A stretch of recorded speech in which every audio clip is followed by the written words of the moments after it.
Cerita daripada Alkitab. Yesus membasuh kaki murid-muridnya. Ini ialah Yesus.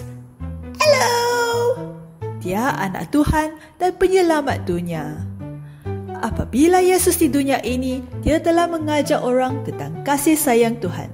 Dia sembuhkan ramai orang sakit, lakukan banyak mukjizat seperti meninggalkan ribut, juga membangkitkan orang yang mati. Oh, wahoo! Pada masa ini, orang Yahudi sedang menyambut perayaan Paskah yang telah disambut sejak zaman Musa apabila Tuhan membawa umatnya keluar dari Mesir. Jadi Yesus dan murid-muridnya pergi ke Yerusalem untuk perayaan itu. Ada 12 lelaki yang mengikut Yesus semasa pelayanannya. Mereka dipanggil sebagai anak muridnya. Yesus dan murid-muridnya makan bersama-sama untuk kali terakhir. Yesus bangun dari meja, tanggalkan jubahnya dan mula basuh kaki anak muridnya. Yesus sayang murid-muridnya dan tahu masa sudah tiba untuk dia tinggalkan mereka dan balik ke syurga. Apabila sampai giliran Petrus kata, Tidak. Adakah kamu akan basuh kaki saya?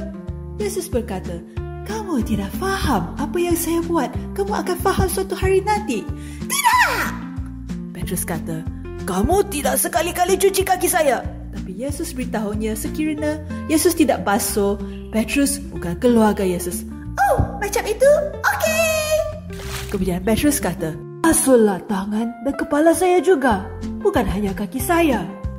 Yesus kata itu tidak perlu.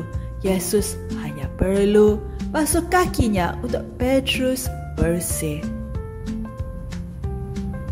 Jadi Yesus habis membasuh kaki mereka dan kata anak muridnya perlu buat yang sama untuk orang lain sama seperti Yesus buat.